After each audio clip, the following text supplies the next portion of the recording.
Hey you guys, welcome back to another live video here. We're gonna be switching up the scene a little bit, or switching the conversation a little bit. In this video, because I get tons of emails, and I thought about it. I'm like, well, you know what? I really don't so much talk about this too much. So I did want to come live, answer any questions you guys have. I get tons of emails. I think on tomorrow video I'm going to do a Q&A. I'm going to answer questions. So if you guys have specific questions that's quite detailed, if you email them over to me, I'll definitely try to get to many as possible tomorrow. On tomorrow, either I'm going to do that video tomorrow or I'll do it Saturday. So on this particular video, you guys, really what I want to talk about is I get asked a lot about residential cleaning. You know, people say, Fabio, you talk so much about commercial cleaning. I know that's your baby. I know that, you know, that's where you excel at. I would like to know more information about residential, how to pick up residential clients. What do I think about residential cleaning? Just the overall, you know, residential sector of things. Now, to be quite frank and honest with you guys, I do pick up a lot of residential clients, okay? Residential is not a big portion of my revenue, okay? Most of my revenue derived from commercial cleaning, okay, not residential. Now, the residential clients that I do get these days come on the word of mouth. Okay, many years ago, I had stopped doing residential, and just recently, as of earlier this year, I kind of started back and getting into the groove of it, okay?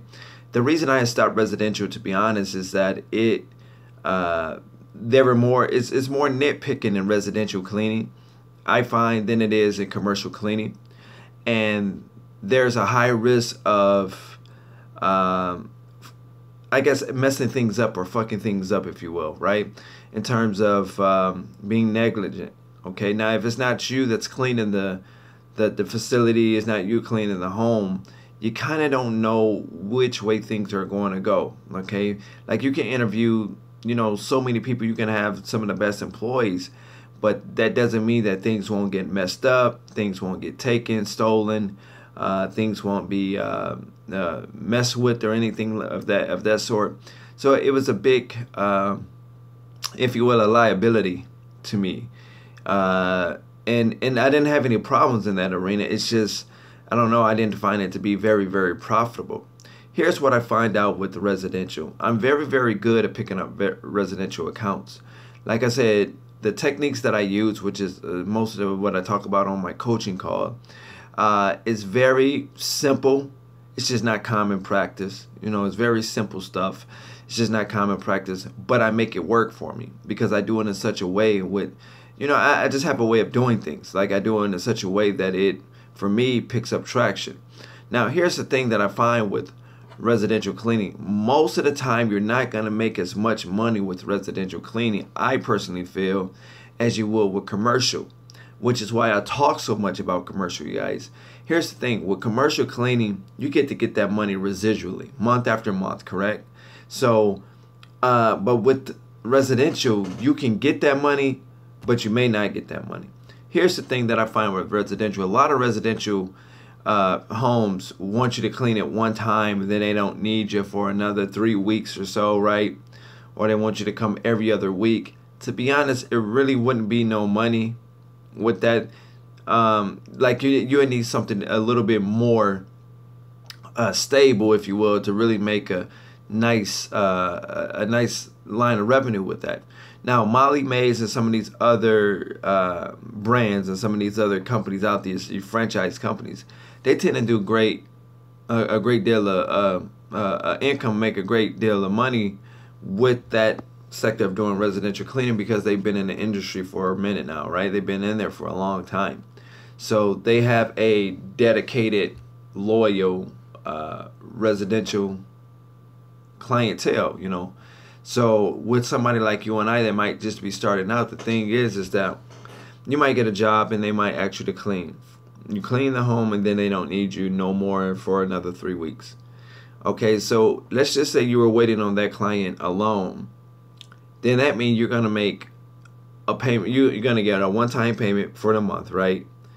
And that's no money. Like, even if you make a couple $100 cleaning, let's say you just hypothetically make $300 for a one-time cleaning and you do that every 3 weeks. That's kind of like a long time to wait before you get another check. You see what I'm saying? Now, you can make a lot of money doing that if you're doing it on a consistent basis, which is, again, why I go to commercial. Commercial is a little bit more consistent. You're generally in there, maybe, even if you're in there once a week, it beat the hell out of doing it once a week than you cleaning, once every 3 weeks, right? So you make more money monthly, okay? So, I mean, it's just the nature of the beast, so to speak. It's just what it is. But most of my clients, like I say, I have a way to pick up new clients, and I feel like the only way that you can make an extreme amount of money with residential cleaning is if you're always advertising. Now, one of the best ways that I find to pick up clients for those that's interested in residential cleaning, again, certain stuff I talk about on the live or the YouTube, and I don't talk about, or I talk more about, I guess, on my coaching calls. If you just joined, I want you to like, share, and subscribe. By the way, if you're just joining me, go ahead and take the time to like, share, and subscribe. But like I said, most of your revenue is going to come from getting new clients instead of like a residual basis. See, me, I like to do something one time and kind of keep getting paid over and over for it. Now, I'm not saying all of your residential clients will be that way. Some that you're going to go there once a week. Okay, some you already know. But there's a high probability. But isn't residential easier to get than commercial? Residential is easier to get. A lot of times, residential is easier to get in terms of picking up that contract or that that particular client. But the thing is that you don't know how long you're going to be doing that client for. Also, residential have a high turnover rate. For an example, you can actually put in an estimate, right, to clean somebody home, and you could come in low. You can come in on the lower end, okay?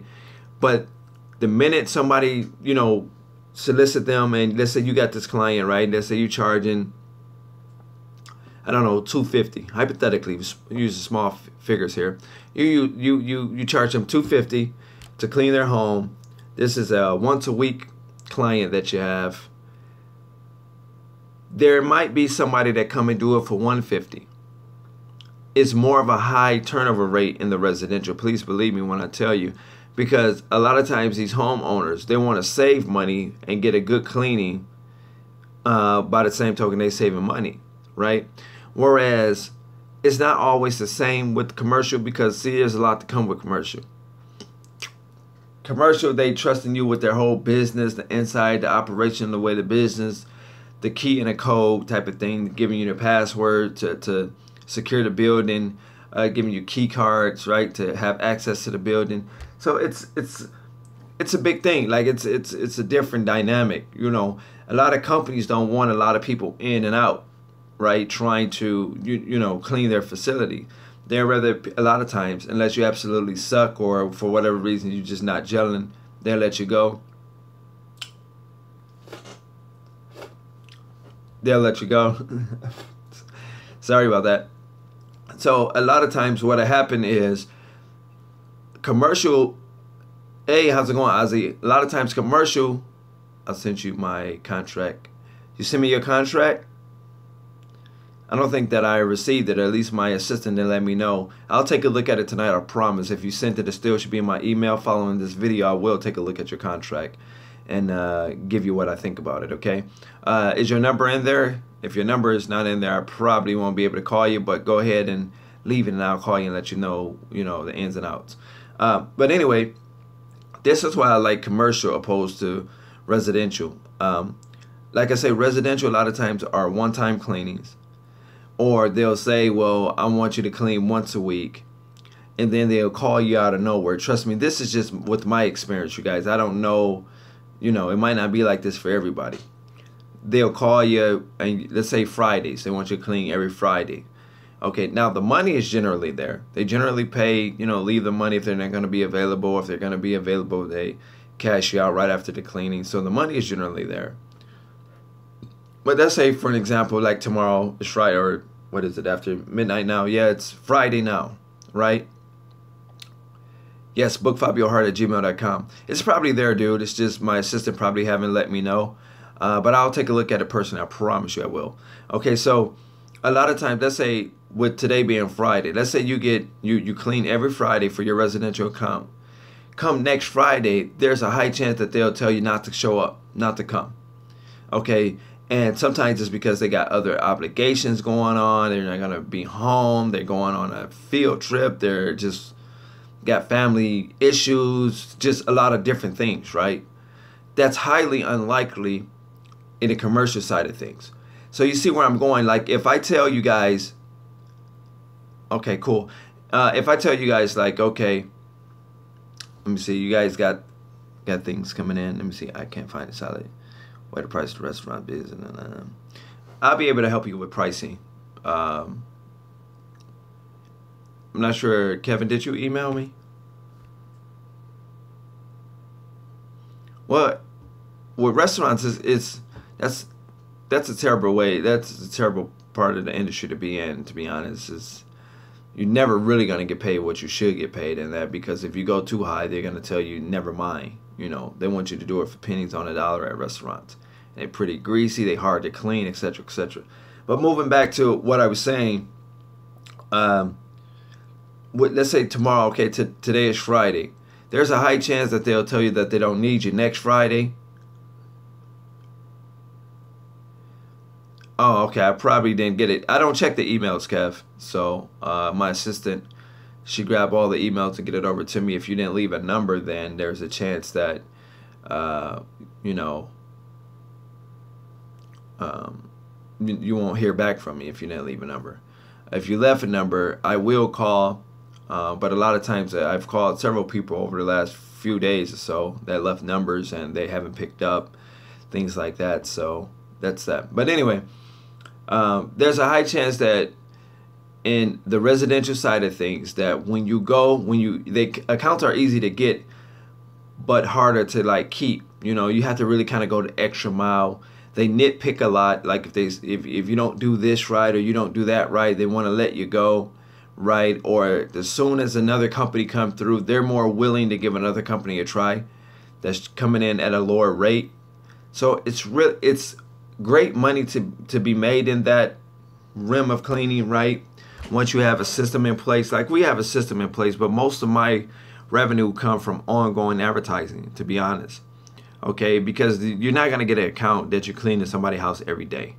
Generally, it's gonna be a once or twice a week deal. Okay. Maybe at the beginning of the week and at the end of the week, okay?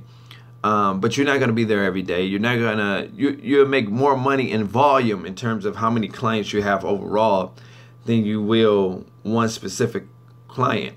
Some clients might want you to clean every 2 weeks. Some clients might want you to clean twice a week. Some clients might want you to clean once a week, right? You just don't know. Some clients might sign up for you to clean them once a week and then you only wind up cleaning them twice a month.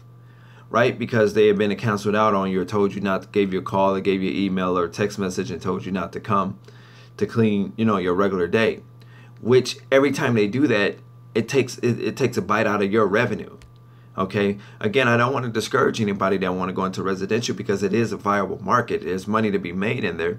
It's just high liability. They kind of nitpick, and the chance of you getting fired is very, very high.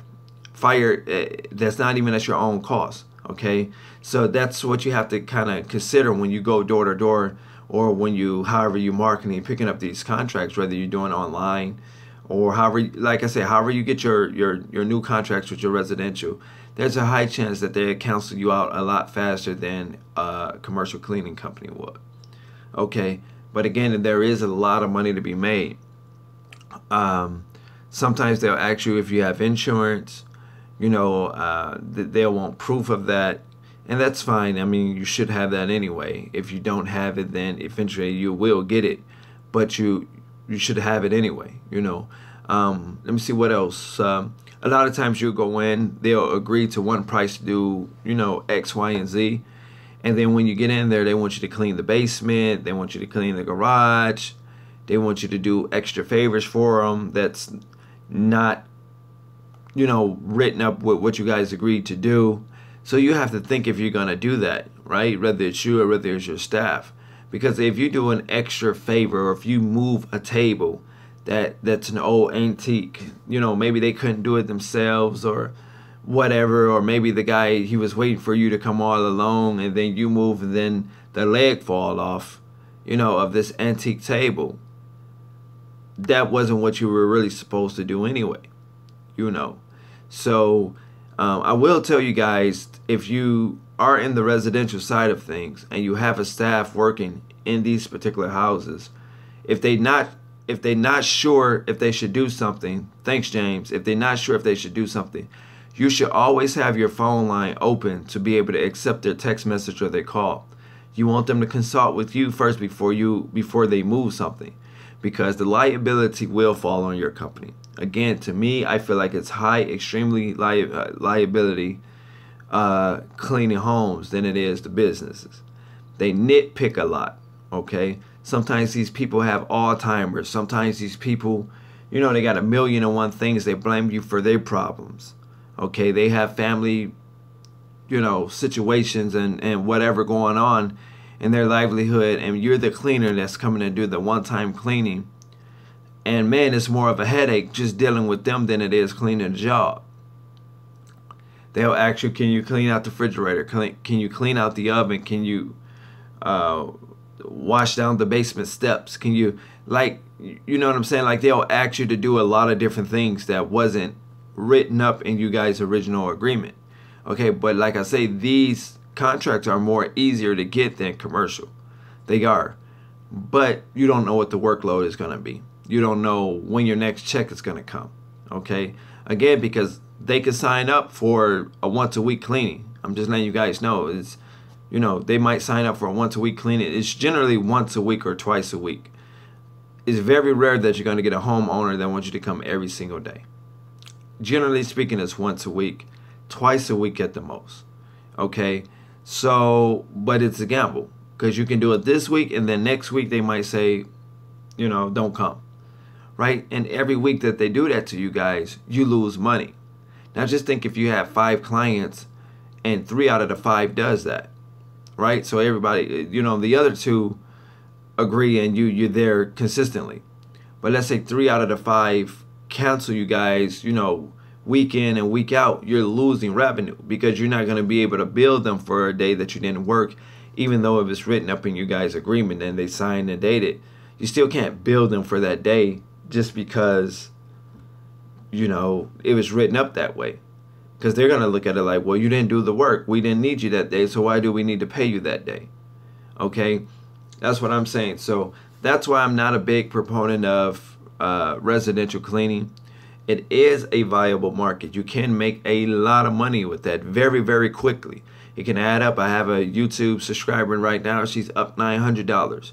She did a coaching call with me. I spoke to her. I told her some of the things that we do. She understands I'm not real big in it, but I know how to get clients there, right? Those are some of the easiest clients to pick up, to be honest, and some of the quickest money you can ever make. But the money isn't always consistent. Okay, the money isn't always consistent. And like I say, it can be a huge liability, you know. So you want to make sure that the person that you put in that particular home to clean, you want to make sure they're knowledgeable, they're coachable, and they have a stellar background. You want to feel comfortable with putting them in that person's home, making sure that don't nothing walk out. You don't want anybody rambling through people's belongings. Again, because it can be tempting for others. For me, I can care less what their social security number is, right? So I'm not trying to look through their documents and see how much money they bring. But for other people, when you're in the home by yourself, some people might be tempted to ramble. Oh, she has the latest this fashion. He has this. He has that. They go home. Trust me, I done heard this before. They go home and say, girl, I cleaned this home. It's like $500,000. There's a lady that I know right now. She works for Molly Maid, and she tells what's in these clients' home to people like me because she knows I'm in the cleaning business. Now, even though I'm not going to go after the client, I have really no desire to, right? Why are you telling what's inside the people's home, right? But this person don't know that I know what's in their home. I know where they're located, right? Because people will do that. Okay, so again, the liability is a big, big deal. You want to have, that's why I tell people to make sure you have your paperwork. I have paperwork for both sides, by the way. For, you know, I promote commercial more because that's where I make the most money, but I have paperwork for both commercial and residential if you're interested. The agreements are slightly different, okay? The whole dynamics is it's a bit different, okay? But again, you want to make sure that you have a confidentiality sign agreement, a confidentiality agreement. You want to make sure that they sign that, and that they assure you that they won't discuss what's going on inside these people's homes, right? Because what if I was a crook and this lady that told me, she works for Molly Maid, she told me what's going on in this house, and what if I was a crook and just because I know what's in there, I just show up and break in, right? Again, it's very serious. I want you guys to take this serious because I hate to get those emails where shit go wrong. And I know I don't talk a lot about residential cleaning. That's why I'm talking about it now. I don't want to scare you guys. Again, it is a lot of money that can be made, but you're going to make the money up in volumes, okay? You're going to make the money up in volumes. Trust me, I'm going to talk to people from Panama City, Florida, Tampa, all over the country that does the residential thing. And they, number one thing they say, Fabio, I get the accounts. Most of my accounts I get on referrals, which sound about right because that's the same way with us, right? They say, well, most of my accounts I get on referrals, but these people nitpick so much. These people, it's like I feel like they starting stuff with me. They want me to do more. They want me to do this. They say I didn't do that. That wasn't what I agreed to do, right? So again, if you're doing more, I feel like you should get paid more because the longer it's going to take you to clean. That's just my philosophy on both ends, residential and commercial. Okay, but again, make sure you have your paperwork. If you put a body in there, make sure they sign a confidentiality, a non-disclosure. Again, I have those type of forms because if you think these forms don't mean nothing now, just wait till you really get in at full throttle and your business grow, and then you get some of these claims, and you know now you have a liability claim going on, or now somebody said that you stole this or you broke that. I mean, it's not gonna feel good. So while you guys might be making a few $100 doing this per week, and you might feel that you're doing something, make sure the paperwork, it's imperative. Make sure your paperwork is together. Also, whatever it is you're supposed to do in these homes, make sure you have a checklist, you guys. The same for commercial, but definitely for residential, because these people will say that you didn't do this or you didn't do that, and if it's not on the checklist, if it's not part of what you were supposed to do, then a lot of people aren't going to do it. Okay, I tell people all the time, if they got crystals and things like this and jewelry and stuff like that, I don't like my people to mess with those type of things. I would generally ask them to clean around that, okay? To clean around that. Because if you pick up the ring and a diamond fall out, the diamond can already be loose in the ring anyway, or the bracelet or the necklace, okay? It's just a lot. Hey, Fab, when you first start. Hey, Fab, when you first started, were you knocking on doors at commercial doors? No, when I first started commercial cleaning, my commercial cleaning business, I started cold calling first. Just because I was a bit lazy, to be honest. I mean, I had the time to go door to door, but at the time I started my business in February 2012 in Michigan, it was very, very cold. So I was thinking about how cold it was going to be.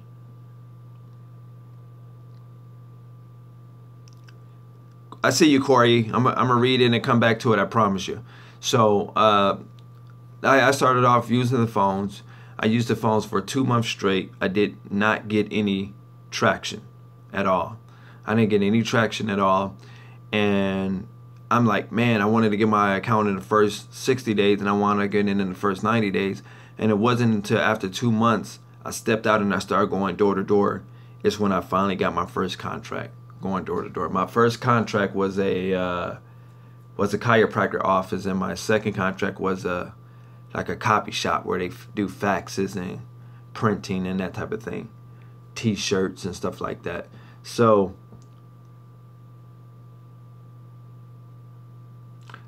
How do I learn how to charge? Watching my videos. You might have to watch some of the older videos because I talk a lot about this on a lot of other videos. Let me see what Corey is talking about real quick. Hey Fabio, I have a verbal commitment from an apartment complex to clean their location. When I gave them an agreement to sign, the president of the management has to sign off on it.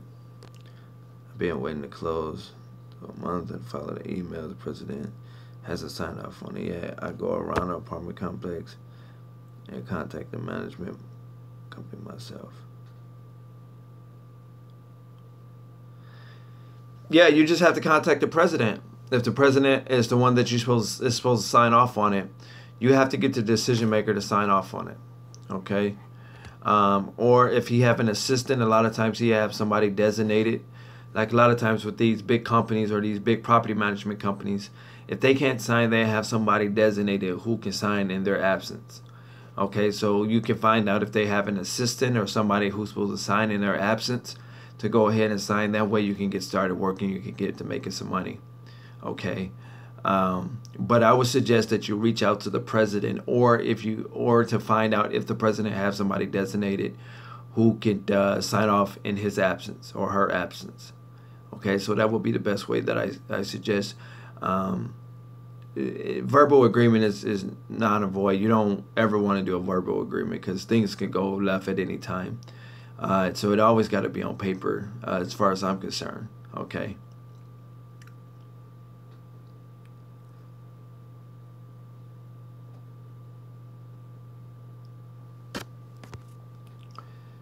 I do square footage because estimating the time it would take is beyond me. Yeah, I mean, you got to do what works for you. You know, if giving an estimate is based on the square footage, or if your pricing is based on the square footage or whatnot, you have to do what works for you. I tend, like I say, other people use work loading software. Other people use the measurement wheel where you kind of figure out the square footage and the width times the length, that type of thing. A lot of people like me, they have an estimate breakdown sheet. It works fine. I've been using it since 2012, right? And it's been making me an absolute fortune. I think if it didn't come with the course that I bought originally way back then, I'm not sure if I would have any foundation whatsoever on what to charge in my area. You know what I'm saying? So, you know, but then again, I can walk in a building these days and know just about, even before I figure out what the square footage is, based on what the workload is, what I'm supposed to do, how I'm supposed to do it, all of that stuff, I can kind of figure out exactly about how much I'm going to charge going into a facility. Okay, so, and it'll become a second nature. Excuse me, it'll become a second nature to you guys once you start going into these facilities, once you start cleaning them, right? So once you get, and one thing I want to let you guys know, you might have, let's say, 5,000 square foot locations, but every 5,000 square foot location is ran differently. Okay, so there's going to be a different price. Okay, the workload might be different. What they want you to do may be different. So I don't want you guys to get caught up and say, well, every 5,000 square foot location I have is going to be X, Y, and Z. Okay, because it will vary. Okay, because the workload will be different. One place you might be doing just basic general cleaning. The other place you might be doing general cleaning plus a tad bit more. All right, so you're going to get paid a tad bit more, right? So keep that in mind, you guys. But once you develop your system, just utilize that same system, whether you're using a work loading software program, whether you're using some other format. That's a good point. Yeah, whether you're using some other format, just make sure whatever you use, you don't, bounce from that. You want to stay on the right path. You want to stay using that if it works for you. Okay, so that's what I suggest. But like I said, guys, going back to the residential side of things, if you have any questions about residential, go ahead and chime in. Like I say, you want to have paperwork together for both sides. Paperwork is part of building your system. Okay, once you're together paperwork wise, you feel a little bit more assured of yourself. You feel a little bit more positive about your company, about your business. So many people that I have here, on my YouTube channel, who's going out, who's doing door to door, who's actually building traction, but they don't have any paperwork. Let me see what happens when it's possible.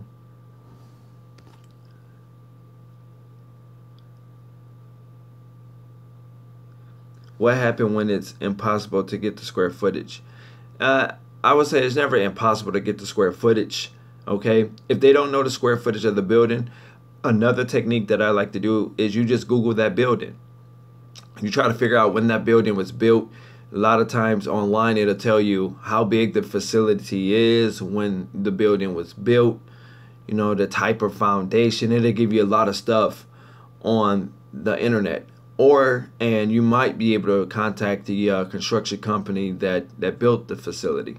Sometimes that'll show up online, and then you can just ask them. You know, you can just call and ask them. Another thing that you can do is use that measuring wheel. You know, you measure it like outside. The best way to do it is from the outside, I suggest, because in a building, when you're trying to measure a building, there's a lot of turns and corners and crooks and hooks and things like that. It's not going to give you an accurate, you know, square footage, you know, because there's so many curves and turns and things like that in a building, right? So the best thing to do is to measure the building from the outside, the width of the building and the length of the building. Okay, and that's what's going to give you the square footage. The width times the length will give you the square footage of the facility. Okay, so that's, you know, that's where I'm at with it. Okay, outside of that, there's other ways to try to find it. You just have to be I'm sorry about that. You just have to be a little bit more aggressive in trying to figure out, because you need to know the square footage. Okay, you need to know the square footage. Otherwise, you're gonna guesstimate and give, you know, a guesstimation of how much you should charge, and you might ride a little high. You might be riding a little too low, and you might not be making no money on that account, right? Because you came in too low, because you just kind of guesstimated what you thought you should charge for that.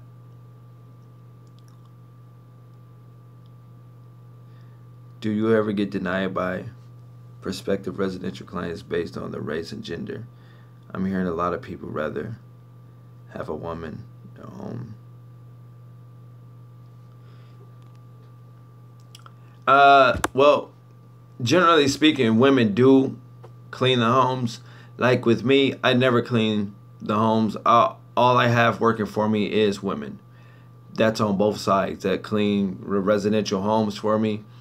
They do my day porter, like the nurses facility. Like we do, I have a lot of day porter accounts, right?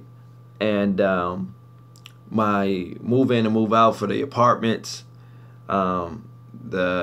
Just the regular commercial, professional buildings, law firms, dentist offices, clinics, things like that. I have straight women working for me. Number one, I find women pay more close attention to the details, whereas men be more of a rush to kind of get out of there, right? Number two, I don't have as much problem with women working as I do with men.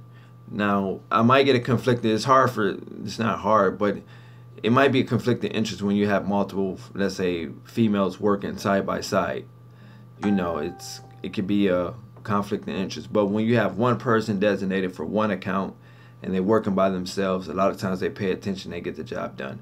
And that's both on residential and commercial side of things. But when I'm in the far as the residential side, I have nothing but women cleaning the homes.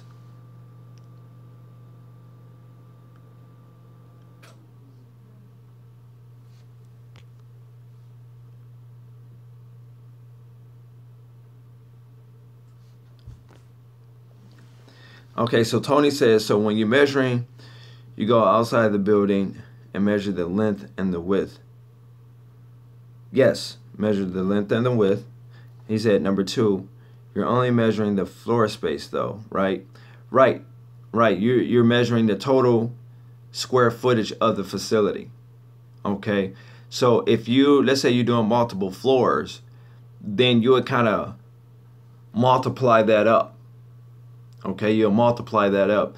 So for an example, let's say you got a 3-story building and you don't know the square footage of the building, no one knows that, then what you will want to do is multiply that up maybe 3 stories, right? That will be my logic behind it, because if you're just measuring the outside of it, okay, that's just 1 floor. You still have to go up maybe 1 or 2 more floors that might be equal size to the building, right? So yeah, that's the way you would do it. That would be my suggestion. There's other ways that you can do it, but to simplify things without making you like, oh shit, scared as to what to do, that would probably be the most simplified way that I could do it for you, or simplify it for you, where you can get an accurate square footage of the facility, of the building. Otherwise, like I say, the best thing for you to do would be able to go online and try to figure out when the place was built, who built the place.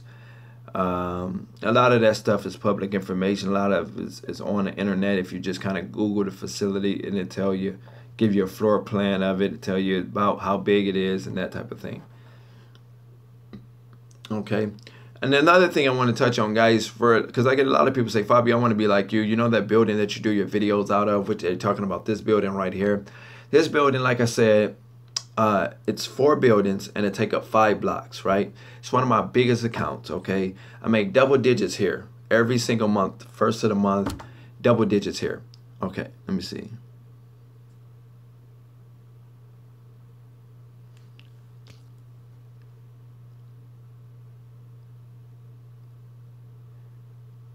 Okay. 1 second, Tony. I'm gonna come right back to you. So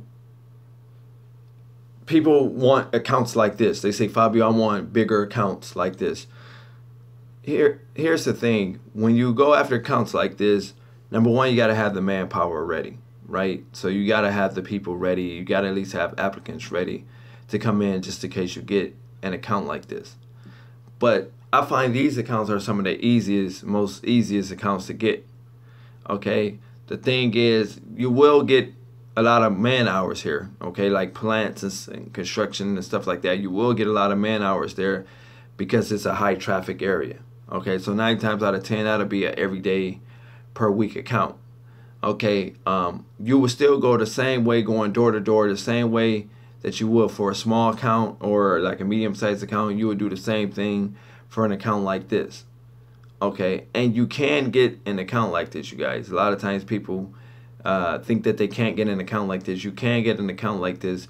It's just going to take persistence and probably more follow-up. Okay, but the profit margins will be bigger. Now let me go back to Tony. Tony said, so doing it room to room is not efficient. It wouldn't be as accurate. If that was a formula, if that was a formula you wanted to use, you could use that. I would say that you would probably be cheating yourself on it that way. You know, going from room to room, because they could have a lot of rooms, and whereas let's say it might have 8 to 9 rooms in this particular facility, right, in whatever building. Okay, in your mind you might be like 8 or 9 rooms is kind of a lot of rooms to do, but those rooms probably take you less than 20 minutes or about 20 minutes each to clean, if that, right? Because they might not be big rooms, they could be more compact, smaller rooms, right? So I would say you probably get your best estimate by doing it by the entire square footage of the entire facility, because you're cleaning the entire facility. Okay, now you can always mark it up if you feel like, okay, they have, you know, many restroom areas. You might want to mark it up, you know, go up on the price a little bit, or they have this many fixtures, they have this many this, or whatever the case is. They want us to do this, they want to do that. But to get the total square footage of the building, if you had to measure from the outside, that's just a start to give you the square footage. You can work the price based on what else need to be done based on your walkthrough. Okay, so if you do a walkthrough in a facility and they don't know the square footage, you can say, oh, okay, that's cool, that's not a problem. You could try to figure it out on your own, because you have to have a generalization of about how big it is, right? Or you might find a company on the same block, and I've done this before many times. Find a company on the same block and ask them how big their facility is. Okay, and it might kind of correlate with the neighboring company that you just left. Like if you door knocking, you go to the next facility and you say, you know what, this is about the same size as the one next door, maybe a little bit bigger. Then you can ask them when you go door knock next door. Real quick question about how big is you guys? What's the square footage here? And they'll tell you what's the square footage there if they know that, and then you can kind of take their square footage and kind of somewhat size it up with the square footage of the company that you just left. You can kind of use it as a gauging point, if you will. Okay, so but to be accurate, I would tell you that number one, ask them if they don't know it. Number two, you can look it up online. If you can't find it there, number three, you might want to get a measuring wheel and measure it from the outside, length times the width. Okay. You guys got any more questions for me? I want to make sure we hit on this. Yep. And again, you guys, there's no right or wrong way to do it. You know, I might do it a certain way because it makes more sense for me to do it, you know, one way. You might talk to another YouTuber or another, you know, person, and they might suggest that you do it another way. And like I say, as long as you get to the base price that you're supposed to be charging, it really don't matter what way you guys do it. Okay, you just want to get a fair price out of it. Okay, you don't want to kind of go extremely too high, because then you're not going to get the contract. You don't want to go too low, because you will probably get the contract, but you're not making any money on it. Okay, so that's why I tell you guys to make sure that you get precise numbers. Okay, make sure you get the detail of the walkthrough. If you don't understand something while you're doing a walkthrough, make sure you ask the decision maker. Well, what do you mean by this? Or how often do you want that? Or how often do you want this? Or, you know, whatever the case is. If you're not sure about something, make sure you ask and get the specifics before you leave the building. Okay? Excuse me, you guys. So that's you know, like mainly really what I wanted to talk about on this live was more or less the residential side of things. I get a lot of questions about it. People want to know, how do they get contracts? The contracts is very simple to get. Trust me, please believe. It's very simple to get. You know, like I got contracts, and if you're from Michigan or you know like the Detroit area, I got contracts in the Rosedale Parks area. I got contracts in the Boston Edison area, in the Southfield area. We have small community areas where it's like little communities. I got contracts there. So like I said, you know, residential isn't my thing, but once you get in that, it's very easy to catapult that business and make a ton of money in it. The only thing is that you don't know how consistent the homeowner is going to be, because they can be very inconsistent people, right? They could sign up for a once a week and you wind up doing it twice out of the month, which means 2 weeks out of the month they told you not to show, right? They might tell you, we're going out of town, we don't need the cleaner this day, or they might just call you and say, hey, you guys don't have to show up. We have a new cleaner that's going to start next week. Okay, and it can happen just that quick with a residential. So I'll just put it this way. Residential always made me feel a little bit insecure about how long I would have that work, because it's generally speaking, unless you like a franchise and they begin to like you, because once they like you, you're pretty much in the door. They won't so much switch. But if it's about a money thing to them, then the next company that come in with a fair price, or they're offered to do more for the same price, they're gonna go with that company. So if you're charging $300, you're doing general cleaning for $300, and somebody else decide they'll clean the screen porch, the back porch, the patio, the basement, or whatever for the same dollar amount, you know, then they'll most likely give them a shot, because they're gonna do more for the same amount of money, if that makes sense to you guys. So I just wanted to kind of put that out there, you guys. But you know, like I say, for those that want to get large accounts, when you get these type of accounts, man, this is where most of the bread and butter, this is where I make the most of my money, I guess, because it gives me more once a month in, you know, my $300 accounts, $500 accounts, those type of accounts. See, I make that money up in volume when I'm doing facilities like this, plants and industrial buildings. I get to charge in the excess of, you know, 9,000, 10,000, 11,000, 15,000, right? I get to charge a considerable amount more, right? Doing like plants and industrial buildings. So it's a lot of money to be made in that, you guys. And a lot of times, some of these company owners will want you to do their homes too. They'll ask you if you can come do the homes. Hello, friend. I'm hating my job. I'm ready to go. How long after getting a commercial account should I quit? Good question. Good question. Here's what I tell people. You don't have to tell me how much you're making with your job, but I usually tell people to double what they're making gross wise at their job before they quit. So hypothetically speaking, you don't have to. You can give me a range if you want, but you don't have to tell me exactly what you're making at your job. But let's say hypothetically you're making $3,000 monthly, okay? And I'm just using a small figure because majority of America is probably not even making that. You know, so I'm just using this figure. But let's just say you're making $3,000 monthly.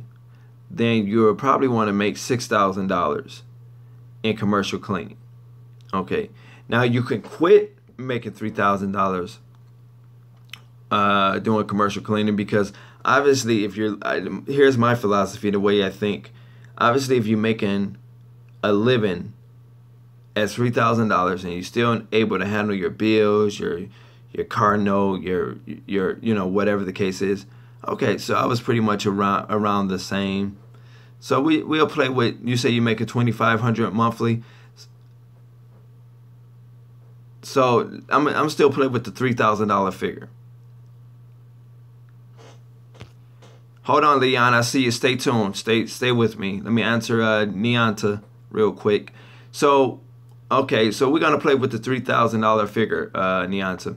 So we're gonna say you're making that. If you're making that and you're still able to handle your bills, even though you might be check to check, you might be broke by the end of the month, you might be, you know, paycheck to paycheck, I would say at least be making that with your commercial cleaning business at the very least. But I would suggest that you wait till you're making at least $5,000, right? If you make a $2,500, or if we're using the $3,000 figure, wait until you're making $6,000, right? In commercial cleaning total revenue, okay? And this is before taxes, before you quit your job. Okay, so you want to either match what your job is making, or you want to double what your job is making before you quit. That's what I would suggest. Nothing below. So I wouldn't say quit when you get $1,500, okay? Because you're gonna be putting yourself in a bind, okay? So either match what you're making or double what you're making, and then you could quit. I think that's a fair assessment. Let me see here. Can you answer this question? I went to a bid at this place yesterday, and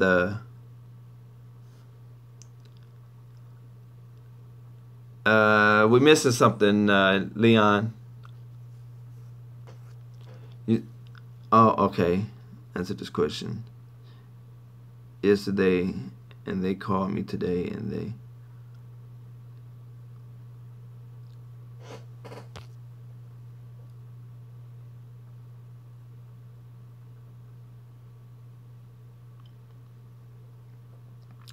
Okay, let's talk about that real quick. Let's talk about that.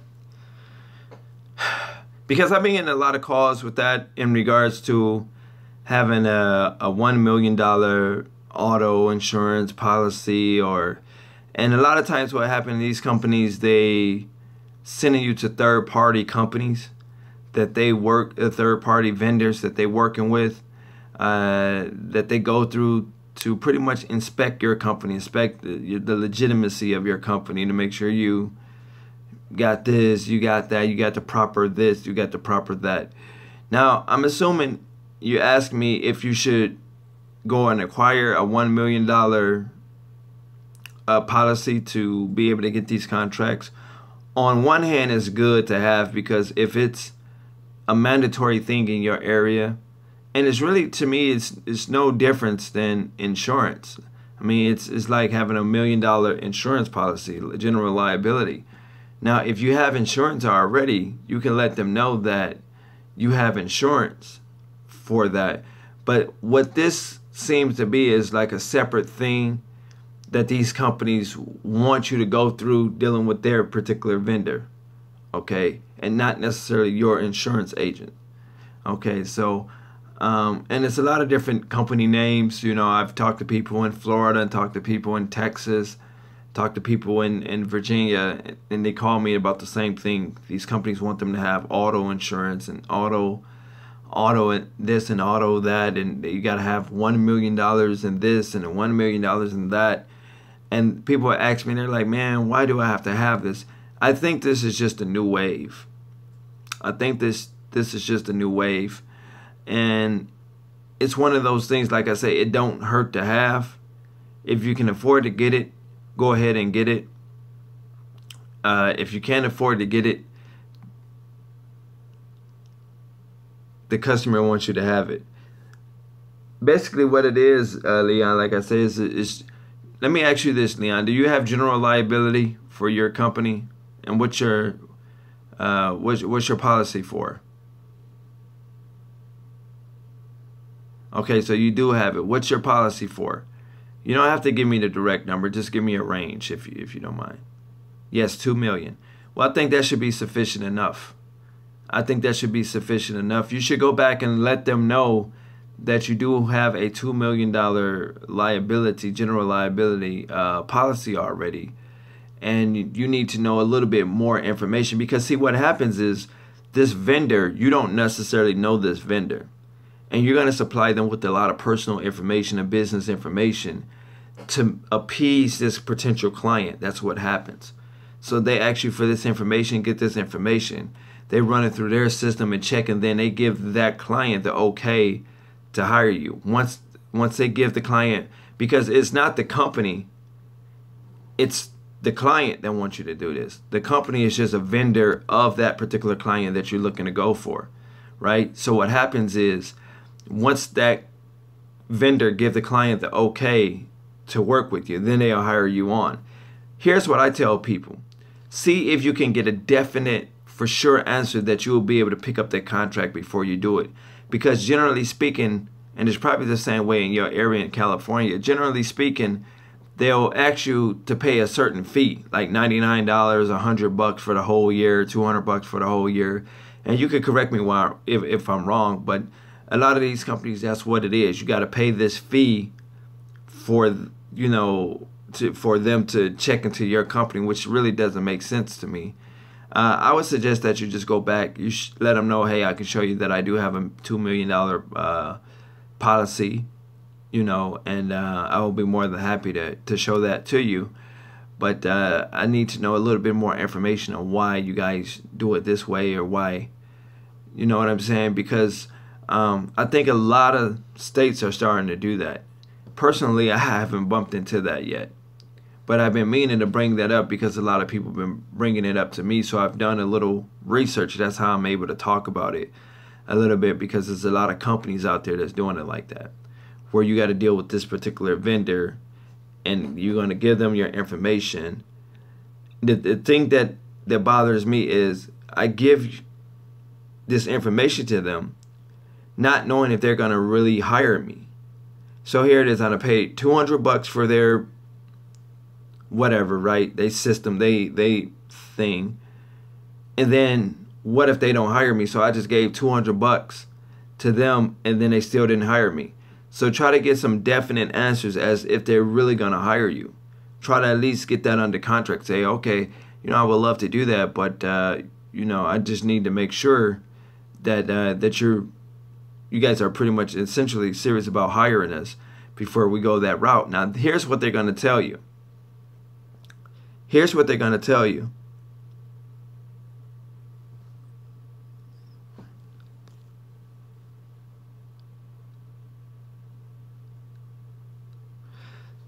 No problem, Joel. Now, here's what they're going to tell you. They're going to tell you that, no, you gotta pay this fee, and you you know, we need you to, you got to pay this fee, and as soon as you pay this fee and they run you through the system, then we're going to let you know if we're interested.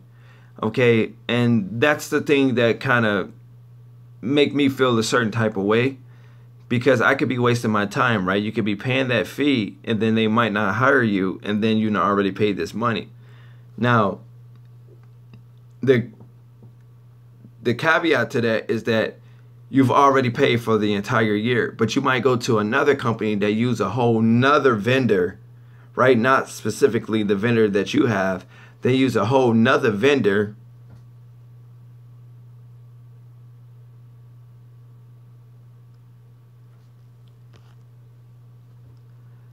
and they want you to purchase auto insurance. I would ask them what's the reason for the auto insurance. I would ask them what's the reason for the auto insurance, because you're not driving their auto, right? So what's the reason for a $1 million auto insurance policy? What's the reason for that, right? So if you're not willing to purchase that, then I would suggest that you probably move along, okay? Because just because one company said that you had to have that don't mean all of the companies are going to say that you have to have that. And that might, I'm not sure if that's a California thing right now. That might be a new thing that California is doing. I'll put it that way, okay?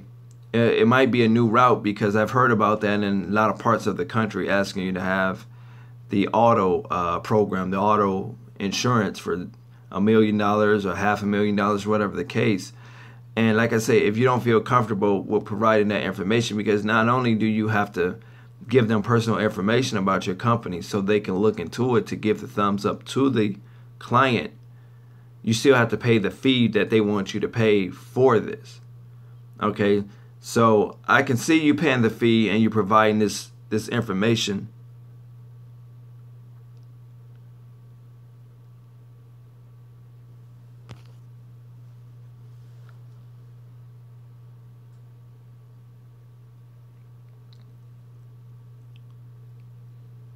Okay, okay, and that's viable too. I mean, I totally understand that, but I think 1 million is a bit excessive, you know. But I will call him tomorrow and just kind of grill him as to, you know, why, you know, why my insurance, you know, your personal insurance, why isn't that sufficient? Like, you know, why do you got to have this certain insurance, this $1 million insurance policy? I would try to get some intel on that before I go ahead and invest in that. Okay. Okay, so that's what I would do. That's my suggestion to you, to help. Make sure you get back with me at bookfabiohart@gmail.com, bookfabiohart. Let me know how that turned out for you. I would love to know how that turned out for you. I just have not bumped into that yet in any of my areas. I haven't had any phone calls at the office where, you know, and we're always looking for clients every single day, you know, be it by phone, cold calling, door-to-door, other marketing methods. I mean, we're always looking, and we haven't bumped into that yet. It doesn't mean we won't. We just haven't bumped into it yet, so.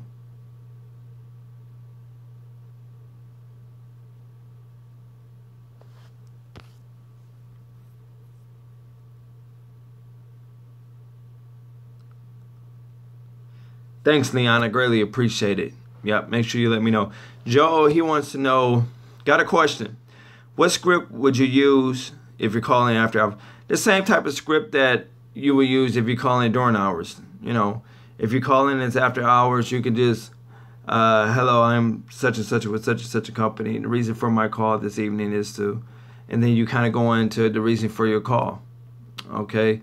Just make it brief, nothing too long. Nobody want to listen to a long voicemail. Nobody want to listen to a long voicemail. Okay, so you'll make it brief, straight cut and direct, and then hope that they call you back. A lot of times people don't check voicemail for days.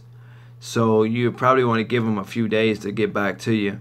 That's one of the methods that I used to use a lot early on. I haven't done it in a very, very long time. I talked about it here on YouTube, the voicemail method. But to be honest, be quite frank, I haven't found any real good traction from that, Joe, to be honest. Most of the traction is calling during the day, if any, and other traction is just when you're going door to door. You might be able to try social media platforms, okay, and see how that works. You know, your Facebooks, your, you know, Instagrams and different other, you know, platforms, to see how that works to pick up new clients.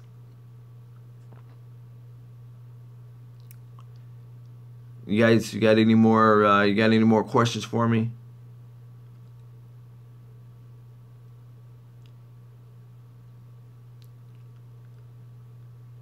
Okay, and here's another thing, because people have been calling me about companies like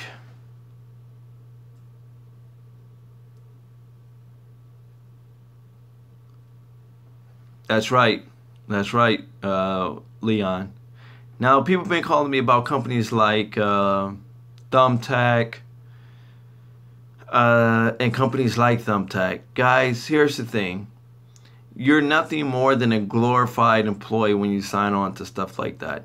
I don't know, what I should say is, I don't care if it's for residential clients or if it's for commercial clients. If you're going to Thumbtack, they can get very, very pricey. They can get very, very pricey. Okay. It just came to my mind. I was trying to think. I'm trying to think of different emails that come. I probably should print them out and discuss them. I think I'll do that Saturday for you guys, like a Q&A. But Thumbtack, it's very, very pricey. Now, a lot of times they do come through on, you know, on their promise. But here's the thing. They put you on the contract, much like how a franchise would do. They still take a cut off of that. And you're nothing more than a glorified employee. All right? And a lot of the contracts, from what I hear, I never used them before, so I can't speak from experience. But a lot of the contracts that I hear is pretty, what I would call, ran down contracts.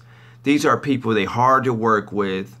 You know, they got a lot of mouth. They want to get smart with you.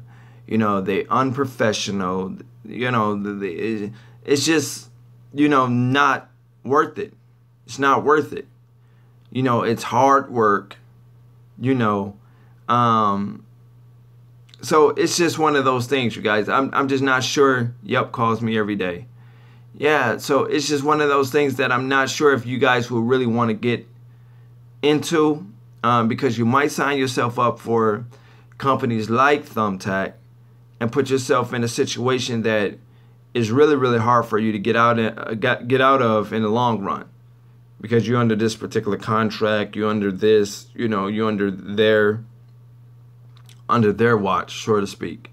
They dictating your income.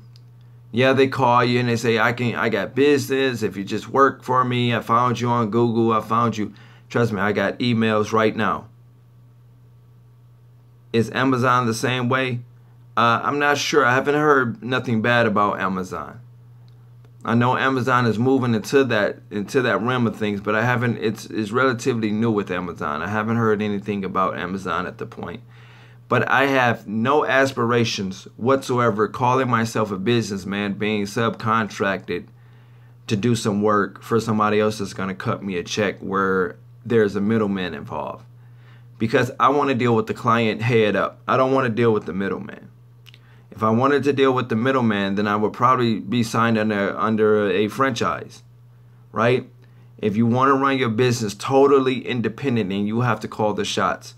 As a business person, you guys, even when you go door to door, okay, even in the early on stages, you have to know what you want going in. I did a video yesterday, the other day, talking about knowing what your minimum rate is, what your base, what you have to have. And we was playing with the $100 figure, just saying, you know, I have to make at least $100 on this account and up, right? Again, when you're the business owner, you call the shots. Okay, it's a set of negotiations that's going on here. Okay, so you don't want to be on the receiving end of being contracted to do some work, but you would like to be the person who contract out for work. Do you guys understand what I'm saying?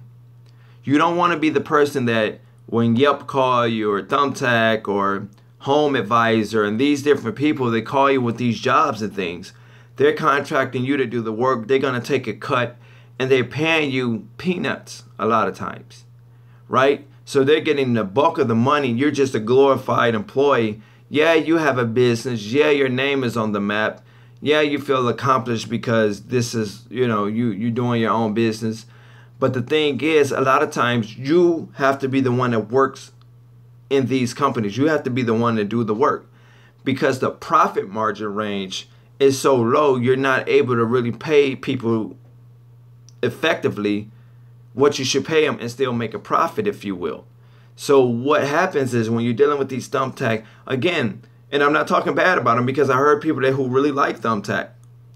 I hear people who really like Thumbtack. I hear people who really like Home Advisor and some of these other companies like Thumbtack and Home Advisor. Okay, so I can care less. I just don't want to be a part of the middleman factor. I want to be the man, not the middleman. In order to be the man, you have to go in and do what I tell you guys to do every single day on these videos, and that's go door to door, hobnob with these people, meet and greet these people, talk to these people, figure out what these people want, and execute. But you have to do it with a certain style, a certain swag, right? A certain level of confidence. That's what win is, when you show an astounding set of confidence, right? You just have to be very, very confident from the outset when you go in. You can't, hey, yes, I'm Fabio Harda. I'm kind of new. I just want to see, if you guys need us. We're a new cleaning company. You don't want to. You want to go in with your head up high, right? Dressed apart, because that's how they're going to judge you first. Fuck what you hear on these other videos. They're going to look at the way you look. If you look professional, you got a decent smell to you. You seem professional. You got your business cards. You got your pens, your flyers, whatever the case is. There's a high chance that you will get the business. But it's all about, your swag, how you approach it. You have to go in with a certain level of confidence, okay? Because if you're not confident in yourself, 9 times out of 10, they're going to be able to read that when they talk to you, and they're not going to be confident in hiring you, okay? So you want to be the man, not the middleman, okay? And dealing with Home Advisor and Thumbtack, like I say, some people like them. I've talked to franchise owners. They're like, man, I love that. I know AJ Simmons, he was saying that he liked, I think it was Thumbtack. He worked with them. They gave him pretty good deals. It was working out for him. But to me, mentally, I'm thinking like, well, I might as well go work for Jani-King. I might as well go work for ServiceMaster. I might as well go work for Vanguard, right? I might as well go work for a franchise. That's my mentality, because they're cutting the check, but they giving me what they think I should get. They might say, well, you're going to make $2,500 on this account. And to you, if you're not used to making that or bringing that in, that might be a lot of money, right? So yeah, you get to $2,500, but the work that you got to go through with a lot of these accounts have these shenanigans that's going on at these specific accounts. It's probably not even worth your while doing this work for them, because it gets to the point where they get harassing. And this is based on what I'm told, you guys. I never use them. They get harassed. The people are unprofessional. The people, they're supposed to be doing their job, and they're trying to figure out what you're doing. They're not allowing you to do your job. They call in the company that hired you. Now this company is contacting you, telling you what you're not doing, what they say you're not. To me, that sounds like McDonald's said, I didn't flip the burger right. So, when another company call you, you want to hear directly from the client, right? You don't want to hear from a third party. You don't want to hear from Thumbtack, right? So they contracting you, they take them apart from that, and then still trying to tell you what to do. And you're still working under shitty conditions, whatever those conditions are. Okay, so that's what I would suggest. If you guys under contract and some of you guys sign your life away,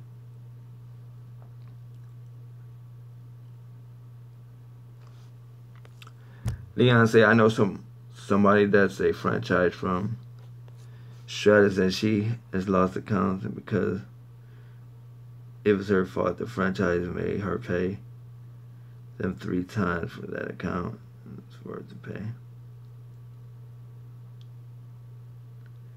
Yeah, that's why I'm not a big fan of franchise. I'm not against it, but I'm just not, the biggest fan. I mean, there's some good franchises out there, but I'm just not for anybody that's got to eat off of what I do every single month. Okay, I'm working, I'm doing the work. I have my employees.